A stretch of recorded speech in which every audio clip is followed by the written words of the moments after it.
الحمد لله الحمد لله رب العالمين نحمده ونستعينه ونستغفره ونتوب إليه ونعوذ بالله من شرور أنفسنا وسيئات أعمالنا من يهده الله فلا مضل له ومن يضلل فلن تجد له وليا مرشدا أشهد أن لا إله إلا الله وحده لا شريك له وأشهد أن محمدا عبده ورسوله أرسله بالهدى ودين الحق ليظهره على الدين كله وكفى بالله شهيدا اللهم صل على محمد وعلى آل محمد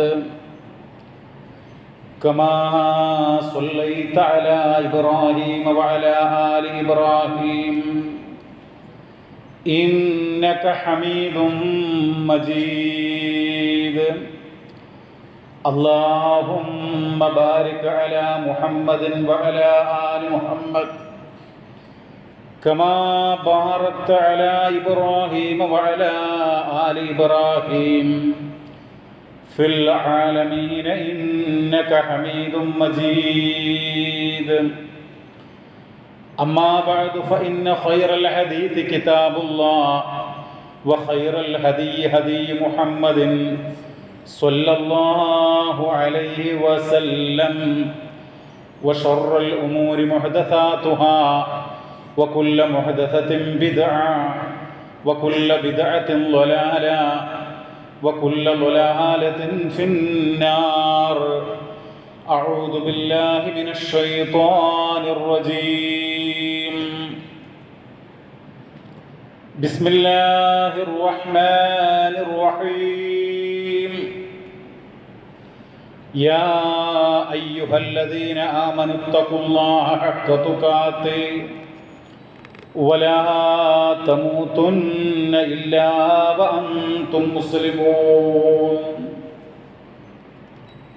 സ്നേഹമുള്ള സത്യവിശ്വാസികളെ സത്യവിശ്വാസിനികളെ കാരുണ്യവാനായ ദയാപരനായ അല്ലാഹുവിനെ ഓർത്തുകൊണ്ട് അവൻ്റെ മാർഗത്തിൽ തഖ്വയുള്ളവരായി നല്ല മനുഷ്യരായി എല്ലാ തിന്മകളിൽ നിന്നും വിട്ടുനിന്നുകൊണ്ട് നന്മകൾ ധാരാളം ചെയ്തുകൊണ്ട് നല്ല വ്യക്തിത്വങ്ങളായി ജീവിക്കണം എന്ന് ആമുഖമായി ഉണർത്തുകയാണ്, വസിയ്യത്ത് ചെയ്യുകയാണ്. അർഹമുർറാഹിമീനായ അല്ലാഹു സുബ്ഹാനഹു വ തആല നാം ഏവരെയും രണ്ട് വീടുകളിലും രണ്ട് ലോകത്തും ഉന്നത വിജയം ലഭിക്കുന്ന സ്വാലിഹീങ്ങളുടെ കൂട്ടത്തിൽ ഉൾപ്പെടുത്തി അനുഗ്രഹിക്കുമാറാവട്ടെ. സഹോദരങ്ങളെ, സമൂഹത്തിൽ വിവിധ രംഗങ്ങളിൽ ധാരാളം ചൂഷണങ്ങൾ നടന്നുകൊണ്ടിരിക്കുകയാണ്. പ്രത്യേകിച്ച് ആരോഗ്യ ചികിത്സാ രംഗത്ത് അനവധി ചൂഷണങ്ങൾ നമ്മൾ നിത്യേന കണ്ടുകൊണ്ടിരിക്കുകയാണ്. മുസ്ലിം സമുദായത്തെ സംബന്ധിച്ചിടത്തോളം ഒരു മനുഷ്യന് എത്രത്തോളം ചിന്താശൂന്യരായിക്കൊണ്ട് അധപ്പതിക്കാൻ കഴിയുമോ ആ രൂപത്തിൽ ധാരാളം ചൂഷണങ്ങൾ നിലനിൽക്കുന്ന ഒരു മേഖലയാണ് ആരോഗ്യ ചികിത്സാ രംഗം എന്ന് പറയുന്നത്. നിങ്ങൾ കേട്ട് കാണും, ആത്മീയ ചികിത്സ, അറബി ചികിത്സ, ഖുർആൻ തെറാപ്പി, റുഖിയ, ശർഇയ തുടങ്ങിയിട്ടുള്ള ഒട്ടേറെ കാര്യങ്ങൾ നിങ്ങൾ കേട്ട് കാണും. മന്ത്രം, നൂല്, ഐക്കല്ല്, പിഞ്ഞാണത്തിലെഴുതുക, അതുപോലെ വെള്ളത്തിൽ സംസത്തിലൊക്കെ മന്ത്രിച്ച് ഊതുക, സ്വലാത്ത് മജ്ലിസ് കൊണ്ട് ഓപ്പറേഷൻ പറഞ്ഞിട്ടുള്ള രോഗിക്ക് ഓപ്പറേഷൻ കൂടാതെ രോഗം ഭേദമായി എന്നുള്ള പ്രചാരണങ്ങളൊക്കെ നമ്മൾ കേട്ടുകൊണ്ടിരിക്കുകയാണ്. അപ്പോൾ ആരോഗ്യ ചികിത്സാ രംഗത്ത് ഇങ്ങനെ അനവധിയായിട്ടുള്ള ചൂഷണങ്ങൾ നടന്നുകൊണ്ടിരിക്കുകയാണ്. നമുക്കറിയാം, ഇതര മതസമൂഹങ്ങൾക്കിടയിൽ രോഗം മാറുന്നതിന് വേണ്ടി ധ്യാന കേന്ദ്രങ്ങളുണ്ട്, പ്രാർത്ഥനാലയങ്ങളുണ്ട്. ആ രൂപത്തിൽ തട്ടിപ്പ് നടത്തുകയാണ്, ചൂഷണങ്ങൾ നടത്തിക്കൊണ്ടിരിക്കുകയാണ്. മനുഷ്യൻ്റെ സമ്പത്ത് അപഹരിക്കുവാനുള്ള ഓരോരോ സംവിധാനങ്ങൾ അവർ വെച്ചിരിക്കുകയാണ്. മുസ്ലിം സമുദായത്തിൻ്റെ പേരിൽ പുരോഹിതന്മാർ ഇതുപോലെ ചില മജ്ലിസുകൾ, സ്വലാത്ത് മജ്ലിസ് എന്നും മറ്റുള്ള പല മജ്ലിസ് എന്നും ഒക്കെ പേര് പറഞ്ഞുകൊണ്ട് പല ചൂഷണങ്ങളും നടത്തിക്കൊണ്ടിരിക്കുകയാണ്. ഈ സന്ദർഭത്തിൽ പ്രിയമുള്ളവരെ, എത്രയോ ആളുകളുടെ സമ്പത്ത്, അവരുടെ വിശ്വാസം, ഈമാൻ, അതൊക്കെ തന്നെയും ചൂഷണം ചെയ്തുകൊണ്ടിരിക്കുകയാണ്. ചിലപ്പോഴെങ്കിലും ചില സഹോദരിമാരുടെ മാനം, ചില ആളുകളുടെ മാനം അത് കവർന്നെടുക്കപ്പെടുന്നു. ഈ സന്ദർഭത്തിൽ നമ്മൾ അല്ലാഹുവിലും അന്ത്യദിനത്തിലും വിശ്വസിക്കുന്ന മുഅ്മിനീങ്ങൾ എന്നുള്ള നിലക്ക് ചില കാര്യങ്ങൾ മനസ്സിലാക്കേണ്ടതുണ്ട്. മഹാനായ നബി തിരുമേനി സല്ലല്ലാഹു അലൈഹി വസല്ലമ പഠിപ്പിക്കുകയാണ്. അബീ ഹുറൈറ റളിയല്ലാഹു അൻഹു അനിൻ നബി സല്ലല്ലാഹു അലൈഹി വസല്ലമ ഖാൽ മാ അൻസലല്ലാഹു ദാഅൻ ഇല്ലാ അൻസല ലഹു ശിഫാഅൻ. സഹീഹുൽ ബുഖാരിയിലെ 5678 നമ്പർ വചനമാണ്. മഹാനായിട്ടുള്ള അബൂ ഹുറൈറ റളിയല്ലാഹു അൻഹുവിൽ നിന്ന് നിവേദനം, നബി സല്ലല്ലാഹു അലൈഹി വസല്ലമ പറഞ്ഞു, അല്ലാഹു തആല ഒരു രോഗവും ഇറക്കിയിട്ടില്ല, അതിന് ഔഷധം, അതിന് മരുന്നില്ലാതെ, അതിന് മരുന്നിറക്കാതെ ഒരു രോഗവും ഇറക്കിയിട്ടില്ല എന്നുള്ളതാണ്. അപ്പൊ രോഗം എന്ന് പറയുന്നത് മനുഷ്യ ജീവിതത്തിൽ ഉണ്ടാകും. അസുഖമുണ്ടാകുക, ഇതൊക്കെ മനുഷ്യ ജീവിതത്തിൽ ഉണ്ടാകും. പക്ഷേ അതിനെന്ത് വേണം? നമ്മൾ അതിന് മരുന്നുണ്ട്, ചികിത്സിക്കണം. രോഗം വന്നാൽ എന്തൊക്കെ ചെയ്യണം എന്ന് പരിശുദ്ധ പ്രവാചകൻ സല്ലല്ലാഹു അലൈഹി വസല്ലമ വളരെ വ്യക്തമായി കൊണ്ട് പഠിപ്പിക്കുകയുണ്ടായി. ഇമാം ഇബ്നു മാജ തൻ്റെ സുനനിൽ 2789 നമ്പറായിട്ട് നൽകുന്ന വചനത്തിൽ കാണാം, തദാവൗ ഇബാദല്ലാഹ്, അല്ലാഹുവിൻ്റെ അടിമകളെ, അല്ലാഹുവിൻ്റെ ദാസന്മാരെ, നിങ്ങൾ രോഗം വന്നാൽ ചികിത്സിക്കുവിൻ, ചികിത്സിക്കണം. ചികിത്സ ചെയ്യാതെ ഇതുപോലെ നൂലിൻ്റെയും ഐക്കല്ലിൻ്റെയും ഏലസിൻ്റെയും മന്ത്രിച്ചൂതിയിട്ടുള്ള വെള്ളത്തിൻ്റെയും സംസത്തിൻ്റെയും പിറകെ പോകുകയല്ല, ചികിത്സിക്കുകയാണ് വേണ്ടത്. എന്നിട്ട് ഹബീബായ നബി സല്ലല്ലാഹു അലൈഹി വസല്ലമ പഠിപ്പിച്ചു, ഫഇന്നല്ലാഹ ലം യളഅ ദാഅൻ ഇല്ലാ വളഅഹു ശിഫാ ഇല്ലൽ ഹറം. അല്ലാഹു തആല ഒരു രോഗം നിശ്ചയിച്ചിട്ടുണ്ടെങ്കിൽ അതിന് മരുന്നും ഇറക്കിയിട്ടുണ്ട്. ഇല്ലൽ ഹറം, വാർദ്ധക്യത്തിനൊഴികെ. വാർദ്ധക്യത്തിന് മരുന്നില്ല എന്നാണ് പറയുന്നത്. അപ്പോൾ ചികിത്സിക്കണം. ചികിത്സിക്കാതെ വെറും പ്രാർത്ഥന അല്ലെങ്കിൽ ആ രൂപത്തിലുള്ള മന്ത്രം അങ്ങനെ പോകാനായിട്ട് പാടുള്ളതല്ല എന്ന് നമ്മൾ മനസ്സിലാക്കുക. നിങ്ങൾ നോക്കൂ, മഹാനായ ഇബ്രാഹിം നബി അലൈഹിസ്സലാത്തു വസ്സലാം അള്ളാഹുവിനെ കുറിച്ച് പരിചയപ്പെടുത്തുമ്പോൾ പറയുകയാണ്. എന്താ പറയുന്നത്? 26-ാം അധ്യായം സൂറത്ത് ശുഅറ അതിൻ്റെ 80-ാമത്തെ സൂക്തത്തിൽ കാണാം, വഇദാ മരിൽതു ഫഹുവ യശ്ഫീൻ. ഞാൻ രോഗബാധിതനായി കഴിഞ്ഞാൽ, എനിക്ക് അസുഖമുണ്ടായി കഴിഞ്ഞാൽ, ആ അസുഖം സുഖപ്പെടുത്തുന്നതാരാ? ഫഹുവ യശ്ഫീൻ. എനിക്ക് ആ രോഗം സുഖമാക്കി തരുന്നത് ജല്ല ജലാലായിട്ടുള്ള പടച്ച റബ്ബാണ്. അപ്പൊ അള്ളാഹുവാണ് എൻ്റെ രോഗം സുഖപ്പെടുത്തുന്നവൻ എന്നുള്ളതാണ്. ആ ഒരു വിശ്വാസം നമുക്കുണ്ടാവണം. ഏതൊരു മുഅ്മിനായ മനുഷ്യനും അതുണ്ടാകണം എന്നാണ് ഉണർത്തുവാനുള്ളത്. ഈ ആയത്തിന്റെ വിശദീകരണത്തിൽ മഹാനായിട്ടുള്ള ഇമാം ഇബ്നു കസീർ റഹ്മഹുല്ലാഹ് ഹിജ്റ 774 വഫാത്തായിട്ടുള്ള മഹാനവറുകളുടെ തഫ്സീറുൽ ഖുർആനിൽ അലീമിൽ രേഖപ്പെടുത്തുകയാണ്, ഐ ഇദാ വഖഅതു ഫീ മറളിൻ, എനിക്കൊരു രോഗം സംഭവിച്ചു കഴിഞ്ഞാൽ, ഫഇന്നഹു ലാ യഖ്ദിറു അലാ ശിഫാഇ അഹദുൻ ഗൈറുഹു, റബ്ബല്ലാതെ അവൻ ഏകനല്ലാതെ ഒരാൾക്കും എനിക്ക് ശമനം തരാൻ, എനിക്ക് ശിഫ തരാൻ സാധ്യമല്ല എന്നുള്ളതാണ്. അപ്പൊ നമ്മൾ അടിയുറച്ച് വിശ്വസിക്കേണ്ടുന്ന ഒരു കാര്യം, നമ്മുടെ രോഗം മാറ്റാൻ, നമുക്ക് ശിഫ തരാൻ, നമുക്ക് ആരോഗ്യം, പൂർണ്ണമായ ആരോഗ്യം തരാൻ റബ്ബുൽ ഇസ്സത്തിന് മാത്രമേ സാധിക്കുകയുള്ളൂ എന്നുള്ളതാണ്. 10-ാം അധ്യായം പരിശുദ്ധ ഖുർആനിലെ സൂറ യൂനുസ് അതിന്റെ 107-ാമത്തെ വചനം, എൻ്റെ പ്രിയമുള്ള സഹോദരീ സഹോദരങ്ങളെ, നമ്മുടെ നെഞ്ചകത്ത് നമ്മൾ കുറിച്ചു വെക്കേണ്ടുന്ന ഒരു വചനമാണ്.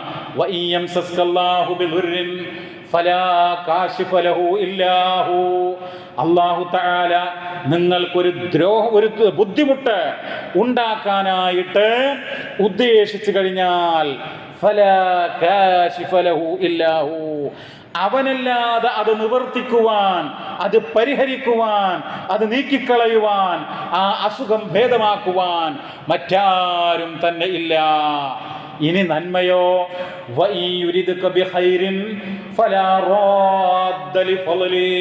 നിങ്ങൾക്ക് അല്ലാഹു തആല ഒരു നന്മയാണ് ഉദ്ദേശിച്ചതെങ്കിൽ, അല്ലാഹു തആല നിങ്ങൾക്ക് സന്തോഷം, ഒരു ഖൈറ് അതാണ് ഉദ്ദേശിച്ചതെങ്കിൽ, അത് തടയുവാനും ഒരു ശക്തിക്കും സാധ്യമല്ല. ഇത് നമ്മുടെ ഈമാനിന്റെ, നമ്മുടെ വിശ്വാസത്തിന്റെ, നമ്മുടെ അഖീദയുടെ അടിത്തറയാണ് എന്ന് മനസ്സിലാക്കുക. അല്ലാഹു തആല അവന്റെ അടിമകളിൽ നിന്ന് അവൻ ഉദ്ദേശിക്കുന്നവർക്ക് നന്മ പ്രദാനം ചെയ്യുന്നു. വഹുവൽ ഗഫൂറുർ റഹീം, അവൻ എല്ലാം പൊറുക്കുന്നവനും കരുണാനിധിയുമാകുന്നു എന്നാണ്. സഹോദരങ്ങളെ, രോഗം വന്നാൽ അത് സുഖപ്പെടുത്തുന്നവൻ പടച്ച റബ്ബ് മാത്രമാണ് എന്ന് മനസ്സിലാക്കുന്നതോടൊപ്പം രോഗം മാറാൻ ചികിത്സിക്കണം എന്ന് പ്രവാചകൻ പഠിപ്പിച്ചല്ലോ. അതോടൊപ്പം നമ്മൾ എന്ത് ചെയ്യണം? ആ ചികിത്സ ചെയ്യുന്നതോടൊപ്പം നമ്മൾ ചെയ്യേണ്ടതായിട്ടുള്ള കടമ അതെന്താ? ഏറ്റവും അനുയോജ്യനായിട്ടുള്ള, വിദഗ്ധനായിട്ടുള്ള, പരിചയ സമ്പന്നനായിട്ടുള്ള ഡോക്ടറെ സമീപിച്ചുകൊണ്ട് ആവശ്യമായ മരുന്നുകൾ വാങ്ങി ചികിത്സിക്കുക. അതോടൊപ്പം തവക്കുൽ ചെയ്യണം, അല്ലാഹുവിൽ ഭരമേൽപ്പിക്കണം. എന്താണ് ഈ തവക്കുൽ എന്ന് പറഞ്ഞു കഴിഞ്ഞാൽ? തവക്കൽതു അലല്ലാഹ് എന്നൊക്കെ നമ്മൾ പറയാറില്ലേ? എന്താണ് അതുകൊണ്ട് അർത്ഥമാക്കുന്നത്?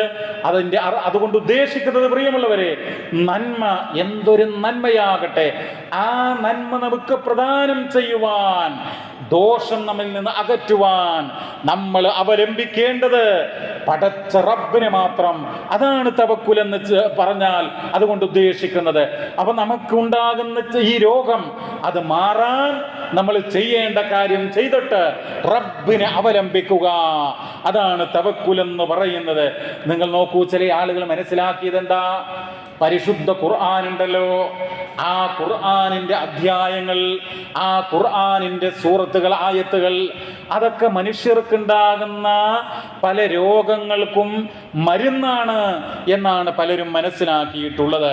എന്നിട്ട് ആളുകൾക്ക് പനി വന്നാൽ, തലവേദന വന്നാൽ, കുഞ്ഞുങ്ങൾക്ക് അസുഖമുണ്ടായാൽ ഇന്ന ഇന്ന സൂറത്തുകൾ ഇത്ര തവണ ഓതുക, അങ്ങനെ വീട്ടിലേക്ക് സർപ്പം വരാതിരിക്കാൻ, അതുപോലെ മറ്റുള്ള ഇഴജന്തുക്കളുടെ ശല്യം ഉണ്ടാകാതിരിക്കാൻ, ഇങ്ങനെ രോഗങ്ങൾ മാറാനും മറ്റുള്ള കാര്യങ്ങൾക്കുമൊക്കെ വിശുദ്ധ ഖുർആനിന്റെ ആയത്തുകൾ, അതിൻ്റെ സൂറത്തുകൾ ഇത്ര തവണ എന്നൊക്കെ പറഞ്ഞുകൊണ്ട് നമ്മുടെ സമൂഹത്തിലെ ആളുകൾ, ചില പുരോഹിതന്മാർ ജനങ്ങളുടെ സമ്പത്ത് ചൂഷണം ചെയ്തുകൊണ്ടിരിക്കുകയാണ്. എന്നിട്ട് പ്രിയമുള്ളവരെ, അവർ വിശുദ്ധ ഖുർആനിന്റെ ആയത്തുകൾ ദുർവ്യാഖ്യാനിക്കുകയാണ്. 17-ാം അധ്യായം സൂറത്തുൽ ഇസ്രാ അതിന്റെ 82-ാമത്തെ വചനം അതിപ്രകാരമാണ്: വനുനസ്സിലു മിനൽ ഖുർആനി മാ ഹുവ ശിഫാഉൻ വറഹ്മത്തുൽ ലിൽ മുഅ്മിനീൻ. അതായത് സത്യവിശ്വാസികൾക്ക് കാരുണ്യവും ഔഷധവുമാകുന്ന സംഗതി ഖുർആനിലൂടെ നാം ഇറക്കുന്നു. അതായത് ഖുർആൻ എന്ന് പറയുന്നത് സത്യവിശ്വാസികൾക്ക് ഔഷധവും കാരുണ്യവുമാണ് എന്നുള്ളതാണ്. ഇവിടെ ഔഷധം എന്ന് പറഞ്ഞാൽ ചില ആളുകൾ തെറ്റിദ്ധരിച്ചു. ആളുകൾക്ക് ഉണ്ടാകുന്ന എന്തെല്ലാം അസുഖങ്ങളുണ്ട്, ആ അസുഖങ്ങൾക്ക് ഈ ആയത്തുകൾ പിഞ്ഞാണത്തിൽ എഴുതി കുടിച്ചാൽ മതി, അല്ലെങ്കിൽ കുളിച്ചാൽ മതി, അതല്ല എങ്കിൽ വെള്ളത്തിൽ ഈ ആയത്തുകൾ ജപിച്ച് ഊതിയാൽ മതി, എന്നിട്ടത് സേവിച്ചാൽ മതി, ഇതുകൊണ്ട് തെറാപ്പികൾ നടത്തിയാൽ മതി എന്നൊക്കെയാണ് ആളുകൾ മനസ്സിലാക്കുന്നത്. എന്നാൽ പ്രിയമുള്ളവരെ, അല്ലാഹു തആല ഖുർആൻ ഔഷധമാണ് എന്ന് പറഞ്ഞതുകൊണ്ടുള്ള ഉദ്ദേശം എന്ത് എന്ന് ചോദിച്ചാൽ അത് മഹാനായിട്ടുള്ള ഇമാം അബൂ ജഅഫർ തിബിരി അദ്ദേഹത്തിന്റെ ജാമിഉൽ ബയാൻ ഫീ തഅ്വീലിൽ ഖുർആൻ എന്ന് പറയുന്ന തഫ്സീറിൽ രേഖപ്പെടുത്തുന്നു. وَنُنَزِّلُ عَلَيْكَ يَا مُحَمَّدْ مِنَ الْقُرْآنِ مَا هُوَ شِفَاءٌ يُسْتَشْفَى بِهِ مِنَ الْجَهْلِ مِنَ الضَّلَالَةِ. അതായത് ദുർമാർഗത്തിൽ നിന്ന്, വഴികേടിൽ നിന്ന് ഉണ്ടാകുന്ന ആ അജ്ഞതയുണ്ടല്ലോ, വഴികേടാകുന്ന അജ്ഞത, ആ അജ്ഞതയെ, ജഹാലത്തിനെ, വിവരദോഷത്തെ നീക്കിക്കളയുന്ന ഔഷധമാണ് മുഹമ്മദ് നബിയെ അങ്ങേക്ക് അവതരിപ്പിച്ചിട്ടുള്ള വിശുദ്ധ ഖുർആൻ എന്നാണ് മഹാനായിട്ടുള്ള ഇമാം അബൂ ജഅഫർ തിബിരി അദ്ദേഹത്തിന്റെ തഫ്സീറിൽ രേഖപ്പെടുത്തുന്നത്. വയുബ്സിറു ബിഹി മിനൽ ഉമാ ലിൽ മുഅ്മിനീന വറഹ്മത്തുൽ ലഹും. ഇത് സത്യവിശ്വാസികൾക്ക് കാരുണ്യവുമാകുന്നു, അവർക്ക് അന്ധതയിൽ നിന്ന്, അന്ധകാരത്തിൽ നിന്ന് വെളിച്ചവുമാകുന്നു എന്നാണ് അദ്ദേഹം രേഖപ്പെടുത്തുന്നത്. മഹാനായിട്ടുള്ള ഇമാം ഇബ്നു കസീർ റഹ്മഹുല്ലാഹ് രേഖപ്പെടുത്തി, ഇത് പനിക്കോ തലവേദനക്കോ ഉള്ളതല്ല, മറിച്ച് ഐ യുദ്ഹിബു മാ ഫിൽ ഖുലൂബി മിൻ അംറാദിൻ മിൻ ശക്കിൻ വനിഫാഖിൻ വശിർകിൻ വസൈഗിൻ വമൈലിൻ.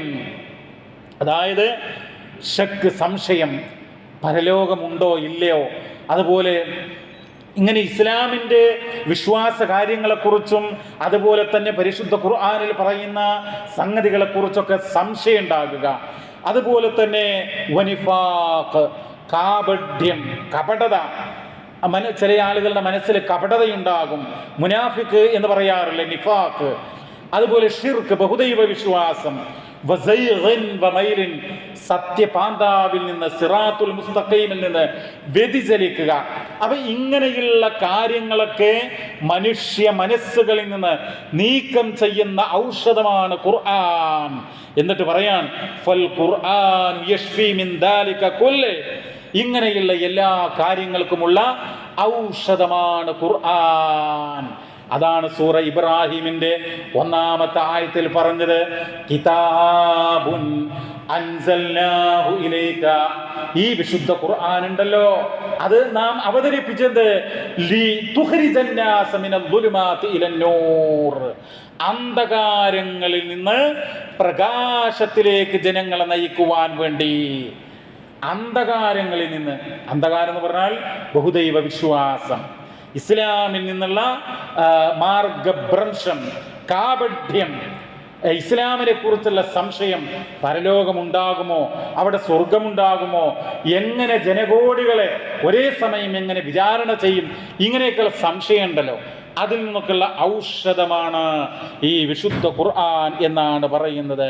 സൂറ ഫുസ്സിലത്ത് 44-ലും അത് പറയുന്നുണ്ട്. പ്രിയമുള്ളവരെ, അതിൽ കാണാം ഖുൽ ഹുവലില്ലദീന ആമനൂ ഹുദൻ വശിഫാ.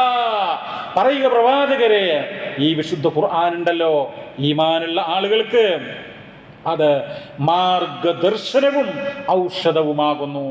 എന്നാൽ പരലോകത്തിൽ വിശ്വസിക്കാത്തവർക്കോ, അല്ലാഹുവിൽ വിശ്വസിക്കാത്തവർക്കോ, വല്ലദീന ലാ യുഅ്മിനൂന ഫീ ആദാനിഹിം വഖറുൻ, അവരുടെ ചെവികളിൽ, അവരുടെ കാതുകളിൽ ഒരുതരം മൂടിയാണ്, അവർക്കത് ഗ്രഹിച്ച് മനസ്സിലാക്കാനുള്ള കഴിവ് ഇല്ല എന്നുള്ളതാണ്.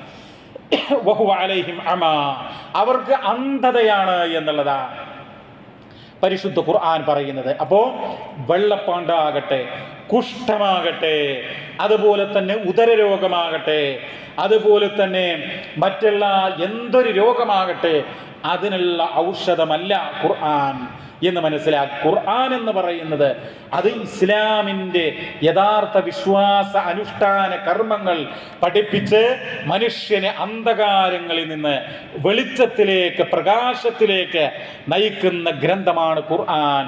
നിങ്ങൾ നോക്കൂ, പുരോഹിതന്മാർ പറയുന്ന ഒരു സംഭവം, അതായത് ഇവരിങ്ങനെ ഖുർആനുമായി ബന്ധപ്പെട്ട് ഖുർആൻ ചികിത്സ നടത്തി അതിന് പ്രതിഫലം പോലും വാങ്ങാം എന്നാണ് പറയുന്നത്. നഊദു ബില്ലാഹ്. അങ്ങനെ മുഹമ്മദ് നബി ഇങ്ങനെ ഖുർആൻ കൊണ്ട് ചികിത്സ നടത്തിയിട്ടുള്ള മുഹമ്മദ് നബി അല്ല നടത്തിയത്, മറ്റൊരാൾ നടത്തിയെന്നാണ് പറയുന്നത്. എന്നിട്ട് അതിൻ്റെ കൂലി, ആ കൂലിയിൽ നിന്ന് നബിയും വാങ്ങി എന്നാണ് പറയുന്നത്. നഊദു ബില്ലാഹ്. അല്ലാഹുവിൻ്റെ റസൂൽ സല്ലല്ലാഹു അലൈഹി വസല്ലം എത്ര ഉന്നതനായ വ്യക്തിയാണ്. പരിശുദ്ധ ഖുർആൻ എന്താ പറഞ്ഞത്? വ ഇന്നക ലഅലാ ഖുലുഖിൻ അളീം. മുഹമ്മദ് നബിയെ, അങ്ങ് അത്യുത്തമമായിട്ടുള്ള സ്വഭാവത്തിൻ്റെ ഉടമയാണെന്നാണ്. ആ നബി എങ്ങനെയാണ് മറ്റൊരാൾ അധ്വാനിച്ചതിൻ്റെ കൂലിയിൽ നിന്ന് ചോദിച്ചു വാങ്ങുമോ? ഒരിക്കലും സംഭവിക്കുകയില്ല. ആ സംഭവം എന്താ പറയുന്നത്? 30ഓളം ആളുകളുള്ള ഒരു സംഘം യാത്ര പോയി. അങ്ങനെ ഒരു പ്രദേശത്തെത്തിയപ്പോൾ ആ നാട്ടിലെ ഭരണാധികാരി അവരോട് ചോദിച്ചു, ഞങ്ങൾക്ക് ആതിഥ്യം തരണം, വിരുന്ന് തരണം. അവർ വിസമ്മതിച്ചു. അങ്ങനെ ഇതാ ആ ഭരണാധികാരിക്ക്, അല്ലെങ്കിൽ ആ പ്രദേശത്തുള്ള ഗോത്രത്തിൻ്റെ നേതാവിന് ഒരു തേള് കടിക്കുകയാണ്. തേള് കടിച്ചപ്പോൾ ഇങ്ങനെ മന്ത്രിക്കാൻ നിങ്ങളുടെ കൂട്ടത്തിൽ ആരെങ്കിലും ഉണ്ടോ എന്ന് ഈ ആഗതരോട് അന്വേഷിച്ചു. അപ്പോൾ ഉണ്ട് എന്ന് പറയുകയും അത് മന്ത്രിച്ചാൽ അതിന് കൂലി തരണമെന്നും നിബന്ധന വെച്ചു. അങ്ങനെ മന്ത്രിച്ചു. ഈ കഥയിൽ പറയാൻ, കഥയാണെന്ന് ഓർക്കുക. അങ്ങനെ പിന്നെ ഭരണകർത്താവിൻ്റെ അല്ലെങ്കിൽ ആ ഗോത്രത്തിൻ്റെ നേതാവിൻ്റെ അസുഖം മാറി എന്നുള്ളതാണ്. അങ്ങനെ ഒരു പറ്റ ആട്ടിൻ പറ്റങ്ങൾ കൂലിയായി കൊടുത്തു എന്നുള്ളതാണ്. ആ കൂലിയിൽ നിന്ന് പ്രവാചകനും ചോദിച്ചു വാങ്ങിയെന്ന, നബിക്ക് കൊടുത്തു എന്നല്ല, നബി ചോദിച്ചു വാങ്ങി എന്നുള്ളത്. നിങ്ങൾ നോക്കൂ, അള്ളാഹുവിൻ്റെ ഹബീബായ റസൂൽ സല്ലല്ലാഹു അലൈഹി വസല്ലമ എത്ര ഉത്കൃഷ്ട വ്യക്തിത്വമാണ്. ആ വ്യക്തിത്വം ഇടിച്ചു താഴ്ത്തുന്ന രൂപത്തിലുള്ള സംഭവമാണ് എന്ന് മാത്രമല്ല, ഇവിടെ ഖുർആൻ ഔഷധമാണ്, രോഗങ്ങൾക്ക് ചികിത്സയാണ്. ഇങ്ങനെ ശാരീരികമായിട്ടുള്ള അസുഖങ്ങൾക്ക് ഔഷധമാണെന്ന് ദുർവ്യാഖ്യാനിക്കുന്ന ഈ ആയത്തുണ്ടല്ലോ, ഈ ആളുകൾ ദുർവ്യാഖ്യാനിക്കുന്ന ഈ ആയത്ത്, ഇതിൻ്റെ അവസാനത്തിൽ എന്താ പറയുക? അതായത് 17-ാം അധ്യായത്തിൽ 82-ാമത്തെ ആയത്ത്, അതിൽ അവസാനത്തിൽ കാണാം, വലാ യസീദുൽ ളാലിമീന ഇല്ലാ ഖസാറ. അക്രമികൾക്ക് നഷ്ടമല്ലാതെ വർദ്ധിപ്പിക്കുകയില്ല. അക്രമികൾക്ക് നഷ്ടമല്ലാതെ വർദ്ധിപ്പിക്കുകയില്ല എന്ന് പറയുമ്പോൾ നിങ്ങൾ നോക്കൂ, ഈ ഖുർആനിൽ വിശ്വസിക്കാത്ത ആളുകൾക്ക് ഫലപ്രദമാകുകയില്ല എന്ന ആ ആയത്ത് മാത്രം ശ്രദ്ധിച്ച് പഠിച്ചാൽ തന്നെ അവരുടെ വാദത്തിൽ, അവരുടെ നിലപാടിൽ വൈരുദ്ധ്യമുണ്ട്, അത് തെറ്റാണ് എന്ന് പെട്ടെന്ന് മനസ്സിലാക്കാനായിട്ട് കഴിയും. അപ്പോൾ പ്രിയമുള്ളവരെ, ഒരിക്കലും തന്നെ അത് ശരിയല്ല എന്നാണ് നമുക്ക് പറയാനുള്ളത്. ഇനി നമ്മൾ അറിയേണ്ടുന്ന കാര്യം, നബി സല്ലല്ലാഹു അലൈഹി വസല്ലമ രോഗമുണ്ടായിക്കഴിഞ്ഞാൽ എങ്ങനെയാണ് ചികിത്സിച്ചിരുന്നു? ആ കാലഘട്ടത്തിൽ ലഭ്യമായിരുന്ന വൈദ്യന്മാർ അവരെ സമീപിക്കുകയും മരുന്നുകൾ സ്വീകരിക്കുകയും ചെയ്തിരുന്നു. അതോടൊപ്പം പ്രാർത്ഥിച്ചിരുന്നു. സഹീഹുൽ ബുഖാരിയിൽ കാണാം, ബാബു റുഖയ്യത്തിൻ നബി സല്ലല്ലാഹു അലൈഹി വസല്ലം. പ്രവാചകൻ സല്ലല്ലാഹു അലൈഹി വസല്ലമയുടെ റുഖ്യ. റുഖ്യ എന്ന് പറഞ്ഞാൽ എന്താ അറിയോ? സാധാരണ നമ്മൾ പ്രാർത്ഥനയ്ക്ക് അറബിയിൽ പറയുക ദുആ എന്നാണ് പറയുക. റുഖ്യ എന്ന് പറഞ്ഞാൽ രോഗങ്ങൾ മാറാനുള്ള പ്രാർത്ഥനയ്ക്കാണ് പറയുക. രോഗം മാറാനുള്ള പ്രാർത്ഥനയ്ക്ക് റുഖ്യ എന്ന് പറയും.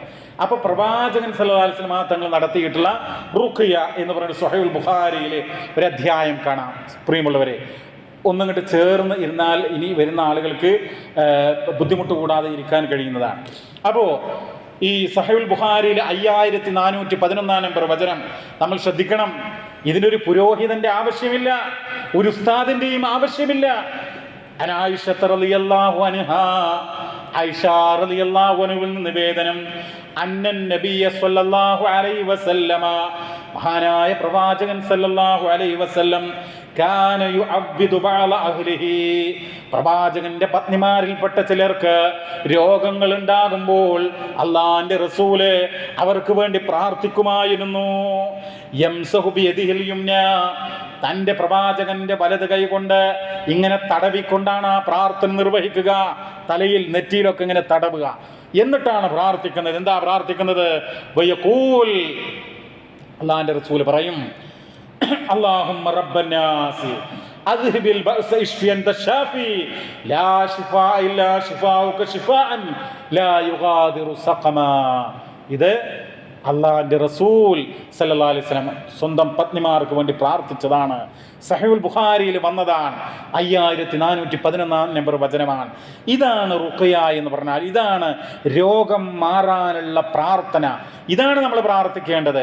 അതല്ലാതെ വേറെ നൂലോ ഐക്കല്ലോ ഏലസോ പിഞ്ഞാണത്തിലെഴുത്തോ ആത്മീയ ചികിത്സ എന്ന് പറഞ്ഞുകൊണ്ട്, ഖുർആൻ തെറാപ്പി എന്ന് പറഞ്ഞുകൊണ്ട് അങ്ങനെയൊന്നും ഇസ്ലാമിലില്ല.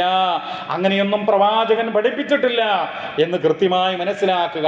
ഏതാനും സംഗതികൾ പ്രിയമുള്ളവരെ, മഹാനായ സഅദ് ബിൻ അബീ വഖാസ് റളിയല്ലാഹു അൻഹു പ്രഗൽഭനായ സ്വഹാബിയാണ്. അദ്ദേഹത്തിന് ഹിജ്റ പോരാൻ കഴിഞ്ഞില്ല.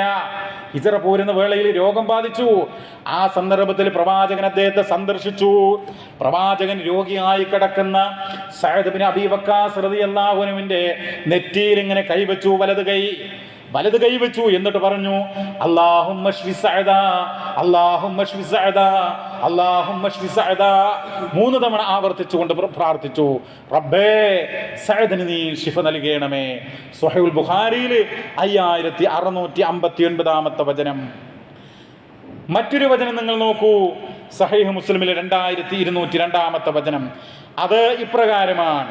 ഉസ്മാൻ ബിൻ അബിൽ ആസ് അസ്സഖഫി റളിയല്ലാഹു തആല അൻഹു അദ്ദേഹം പറയാൻ, അദ്ദേഹം ഇസ്ലാമിലേക്ക് വന്നത് മുതൽ അദ്ദേഹത്തിന് വല്ലാത്ത ഒരു വേദന ശരീരത്തിൽ യജിദുഹു ഫീ ജസദിഹി മുൻദു അസ്ലമന വജഅൻ, ഒരു വേദന അത് മുസ്ലിമായ ആ കാലഘട്ടം മുതലേ ഉണ്ടെന്ന. അപ്പോൾ റസൂൽ സല്ലല്ലാഹു അലൈഹി വസല്ലമ പറഞ്ഞു, നീ തന്നെ നിന്റെ കൈ എന്ത് ചെയ്യുക, വേദനയുള്ള ഭാഗത്ത് വെക്കുക. എന്നിട്ട് ബിസ്മില്ലാ എന്ന് 3 തവണ പറയുക. വകുൽ 7 മറാത്തിൻ, 7 തവണ ഇങ്ങനെയും പറയുക. എന്താ പറയേണ്ടത്? അഊദു ബില്ലാഹി വ ഖുദ്റതിഹി മിൻ ശർരി മാ അജിദു വ ഉഹാദിറു. അള്ളാഹുവിൻ്റെ കുദറത്ത് കൊണ്ട് ഞാൻ അഭയം തേടുന്നു, രക്ഷ തേടുന്നു. ഞാൻ അനുഭവിക്കുന്ന, ഞാൻ നേരിടുന്ന പ്രയാസം, ദോഷം, അതിൽ നിന്നും അള്ളാഹുവേ നിന്റെ കുദറത്ത് കൊണ്ട് നിന്നിൽ ഞാൻ രക്ഷ തേടുന്നു എന്നാണ് മഹാനായ നബി സല്ലല്ലാഹു അലൈഹി വസല്ലമ അദ്ദേഹത്തിന് പഠിപ്പിച്ചു കൊടുത്തിട്ടുള്ള ഒരു പ്രാർത്ഥന. അപ്പം ഇങ്ങനെ പ്രാർത്ഥിക്കുക എന്നുള്ളതാണ്. മറ്റൊരു പ്രാർത്ഥന വളരെ പെട്ടെന്ന് പറയാം. ഇമാം അബൂദാവൂദ് അദ്ദേഹത്തിൻ്റെ സുനനിൽ 3106 നമ്പറായി കൊടുക്കുന്ന പ്രാർത്ഥന ഇപ്രകാരമാണ്. നബി സല്ലല്ലാഹു അലൈഹി വസല്ലമ ഒരു രോഗിയെ സന്ദർശിച്ചു. ഇനി ആര് സന്ദർശിച്ചാലും ഇങ്ങനെ പറയുക. പ്രത്യേകിച്ച് മരണം ആസന്നമായ രോഗിക്കുള്ള പ്രാർത്ഥനയല്ല ഇത്. മരണമാസന്നമായ ആളുകൾക്ക് ഈ പ്രാർത്ഥന പ്രാർത്ഥിച്ചുകൂടാന്നാ. കാരണം അതിൽ കാണാം, ലം യഹ്ളുർ അജലുഹു, മരണം ആ വക്കിലെത്തിയിട്ടുള്ള ആളുകളുണ്ടല്ലോ, അവർക്കിത് പ്രാർത്ഥിച്ചിട്ട് കാര്യമില്ല എന്നാ. അപ്പൊ ഇതെന്താ പ്രാർത്ഥന? അസ്അലുല്ലാഹൽ അലീം റബ്ബൽ അർശിൽ അലീം അൻ യശ്ഫിയക്. നമ്മൾ ഒരു രോഗിയെ സന്ദർശിച്ചാൽ സാധാരണഗതിയിൽ അദ്ദേഹത്തിന് വേണ്ടി പ്രാർത്ഥിക്കേണ്ട പ്രാർത്ഥനയാണ്. മഹോന്നതനായ അള്ളാഹുവിനോട്, മഹത്തായ സിംഹാസനത്തിൻ്റെ നാഥനോട് നിനക്ക് ശിഫ ലഭ്യമാകാൻ ഞാനിതാ തേടുന്നു എന്നാണ് അതിൻ്റെ അർത്ഥം. അത് 7 തവണ പ്രാർത്ഥിക്കണം എന്നുള്ളതാണ്. അപ്പോൾ ഇങ്ങനെയുള്ള പ്രാർത്ഥനകൾ അള്ളാഹുവിൻ്റെ റസൂൽ സ്വല്ലല്ലാഹു അലൈഹി വസല്ലമ പഠിപ്പിച്ചു എന്നുള്ളതാണ്. മറ്റൊരു ഘട്ടത്തിൽ ഒരു രോഗി, ഒരു ഗ്രാമീണവാസിയായ അറബി, അദ്ദേഹം രോഗിയായപ്പോൾ ഇപ്രകാരം നബി പറഞ്ഞു, ലാ ബഅസ തഹൂറുൻ ഇൻഷാ അല്ലാഹ്. നിനക്ക് രോഗം വന്നിട്ട് ആ സമയത്ത് നീ ക്ഷമിക്കുകയാണെങ്കിൽ, നീ അള്ളാഹുവിൽ ബരമേൽപ്പിച്ചുകൊണ്ട്, തവക്കുൽ ചെയ്തുകൊണ്ട്, സഹിച്ചുകൊണ്ട്, ക്ഷമിച്ചുകൊണ്ട് ആ രോഗത്തെ ചികിത്സിച്ചുകൊണ്ട് നേരിടുകയാണെങ്കിൽ, നിന്റെ ക്ഷമ കാരണം നിന്റെ പാപങ്ങൾ അല്ലാഹു തആല പുറത്തു തരും, നിനക്ക് മാപ്പ് തരും, മാപ്പാക്കി തരും. ആ രോഗം ബാധിച്ചപ്പോൾ ക്ഷമ പാലിച്ചത് കൊണ്ട്. അങ്ങനെ ലാ ബഅസ തഹൂറുൻ, നീ പാപത്തിൽ നിന്ന്, നിന്റെ കുറ്റങ്ങളിൽ നിന്ന് നിനക്ക് ശുദ്ധി വരുന്നു. അതാണ് തഹൂർ. ഇൻഷാ അല്ലാഹ്, അള്ളാഹു ഉദ്ദേശിക്കുന്നുവെങ്കിൽ എന്നുള്ളതാണ്. സഹോദരങ്ങളെ, ഇങ്ങനെയുള്ള പ്രാർത്ഥനകൾ മഹാനായ നബി സല്ലല്ലാഹു അലൈഹി വസല്ലമ പഠിപ്പിച്ചു എന്നാണ്. സഹീഹുൽ ബുഖാരിയിൽ 5016 നമ്പർ വചനത്തിൽ കാണാം. അവസാനത്തെ 3 സൂറത്തുകളുണ്ടല്ലോ, മുഅവ്വിദാത്ത് എന്നാണ് അതിന് പറയുക.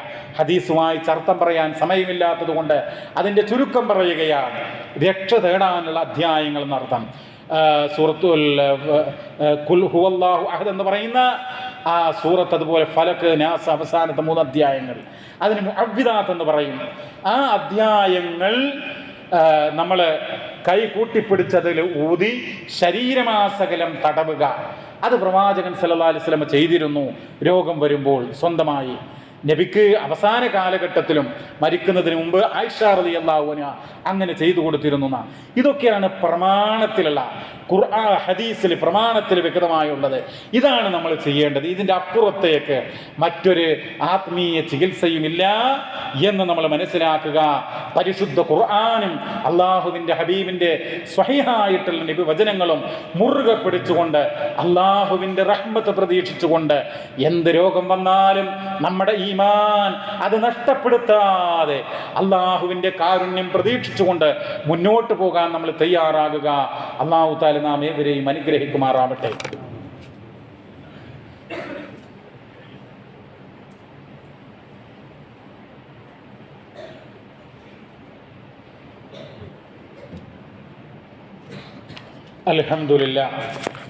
അൽഹംദുലില്ലാഹി റബ്ബിൽ ആലമീൻ വസ്സലാത്തു വസ്സലാമു അലാ റസൂലില്ലാഹ് അമ്മാ ബഅദ്. സ്നേഹമുള്ള സഹോദരീ സഹോദരങ്ങളെ, അള്ളാഹുവിനെ ഓർത്തുകൊണ്ട് നല്ല വ്യക്തിത്വങ്ങളായി ജീവിക്കണം എന്ന് ഒരിക്കൽ കൂടെ ഉണർത്തുകയാണ്, വസിയ്യത്ത് ചെയ്യുകയാണ്. മഹാനായ നബി സല്ലല്ലാഹു അലൈഹി വസല്ലമ പറയുകയുണ്ടായി, അതായത് ഒരു വ്യക്തി രോഗം ബാധിച്ചപ്പോൾ മദ്യം കൊണ്ട് ചികിത്സിക്കുന്നതുമായി ബന്ധപ്പെട്ട് ചോദിച്ചപ്പോഴാണ് പറഞ്ഞത്, ഇന്നഹു ലൈസ ബിദവാഇൻ, മദ്യം എന്നുള്ളത് അത് മരുന്നല്ല, വലാകിന്നഹു ദാഉൻ, പക്ഷേ അതെന്താ, അത് രോഗമാണ് എന്നുള്ളതാ. മദ്യം വിഷമാണ്, രോഗമാണ്, അത് മരുന്നല്ല എന്നാ സഹീഹ് മുസ്ലിമിലെ 1948 വചനമാണ്. ഇമാം തിർമിദിയുടെ സുനനിൽ 2045 വചനത്തിൽ കാണാം, നഹാ റസൂലുള്ളാഹി സല്ലല്ലാഹു അലൈഹി വസല്ലം അനി ദവാഇൽ ഖബീസ്, വൃത്തികെട്ട മ്ലേച്ഛമായിട്ടുള്ള ഹറാമായിട്ടുള്ള സംഗതികൾ കൊണ്ട് ചികിത്സിക്കുന്നത് അള്ളാഹുവിൻ്റെ റസൂൽ സ്വല്ലല്ലാഹു അലൈഹി വസല്ലമ വിരോധിച്ചിട്ടുണ്ട് എന്നുള്ളതാണ്. മറ്റൊരു വചനത്തിൽ കാണാം, ഫതദാവൂ വലാ തദാവൂ ബിഹറാം, നിങ്ങൾ ചികിത്സിക്കുക പക്ഷേ ഹറാം കൊണ്ട് ചികിത്സിക്കരുത്. ഇമാം അബൂദാവൂദിന്റെ സുനനിൽ 3874 വചനം. പ്രിയമുള്ളവരെ, ഇവിടെ ഈ വിഷയവുമായി ബന്ധപ്പെട്ട് കൃത്യമായി ഈ കാര്യങ്ങൾ നമ്മൾ മനസ്സിലാക്കുക. നമ്മുടെ കുടുംബത്തിൽ നിന്നോ അയൽപ്പക്കത്ത് നിന്നോ നമ്മുടെ ബന്ധുക്കളിൽ നിന്നോ സുഹൃത്ത് വലയങ്ങളിൽ നിന്നോ ഇങ്ങനെയുള്ള തട്ടിപ്പുകളിലും ചൂഷണങ്ങളിലും ആരും പോയി കൂടാ എന്ന് നമ്മൾ ഉറപ്പുവരുത്തുക. ആ രൂപത്തിൽ ആളുകൾക്ക് ഈ കാര്യങ്ങൾ പറഞ്ഞു കൊടുക്കുക. പരിശുദ്ധനായ റബ്ബ് നമ്മെ അനുഗ്രഹിക്കുമാറാവട്ടെ. ഇവിടെ പ്രാർത്ഥിക്കാനായിട്ട് നമ്മോട് ഒരു വസിയ്യത്ത് പറഞ്ഞിട്ടുണ്ട്. നമ്മുടെ ഈ പള്ളി പരിസരത്ത് ഒരു വീട്ടിൽ, ഒരു തറവാട്ടിൽ അവരുടെ മകന് ദുബായിലും മാതാപിതാക്കൾ നാട്ടിലുമുള്ള അവർ ചികിത്സയിലാണ് എന്നുള്ളതാണ്. അല്ലാഹു സുബ്ഹാനഹു വ തആല അവൻ്റെ റഹ്മത്ത് കൊണ്ട് അവർക്ക് അവരുടെ രോഗങ്ങൾ, അവരുടെ വിഷമങ്ങൾ എല്ലാം ദൂരീകരിച്ച് ആരോഗ്യവും അവരുടെ മനസ്സിനും ശരീരത്തിനും ആരോഗ്യവും സമാധാനവും നൽകി അനുഗ്രഹിക്കുമാറാവട്ടെ. അതുപോലെ പ്രിയമുള്ളവരെ, നമ്മുടെ ഈ ദീനീ രംഗത്ത് സജീവമായി പ്രവർത്തിക്കുന്ന കോഴിക്കോട് ജില്ലക്കാരനായിട്ടുള്ള ഒരു മൗലവി, അദ്ദേഹം ഒരു ക്യാൻസർ സെൻ്ററിൽ അഡ്മിറ്റാണ്. അദ്ദേഹം ചില ടെസ്റ്റുകളുടെ റിസൾട്ട് പ്രതീക്ഷിച്ചിരിക്കുകയാണ്. ആ ടെസ്റ്റുകളുടെ റിസൾട്ട് അദ്ദേഹത്തിന് അനുകൂലമാകാൻ, ഒരു രോഗവുമില്ലാതെ വളരെ സന്തോഷത്തോടുകൂടി അവിടുന്ന് മടങ്ങാൻ വേണ്ടി അദ്ദേഹം പ്രാർത്ഥിക്കാൻ ആവശ്യപ്പെട്ടിട്ടുണ്ട്. അല്ലാഹു സുബ്ഹാനഹു വ തആല അങ്ങനെയുള്ള എല്ലാ ആപത്തുകളിൽ നിന്നും അദ്ദേഹത്തെ ഒക്കെ കാത്തു രക്ഷിക്കുമാറാവട്ടെ. അല്ലാഹു സുബ്ഹാനഹു വ തആല നാം ഏവരെയും എല്ലാ ആപത്തുകളിൽ നിന്നും ദുരന്തങ്ങളിൽ നിന്നും കാത്തു രക്ഷിക്കുമാറാവട്ടെ. മരിക്കുന്ന സന്ദർഭത്തിൽ ഈമാനോടുകൂടെ മരണമടയുന്ന സജ്ജനങ്ങളുടെ കൂട്ടത്തിൽ അല്ലാഹുവേ റഹ്മാനായ നാഥ ഞങ്ങളെ നീ ഉൾപ്പെടുത്തി അനുഗ്രഹിക്കണമേ. അല്ലാഹുവേ, മരിക്കുന്ന സന്ദർഭത്തിൽ ഈമാനോടുകൂടെ മരണമടയുന്ന യഥാർത്ഥ സത്യവിശ്വാസികളുടെ കൂട്ടത്തിൽ ഞങ്ങളെ നീ ഉൾപ്പെടുത്തി അനുഗ്രഹിക്കണമേ.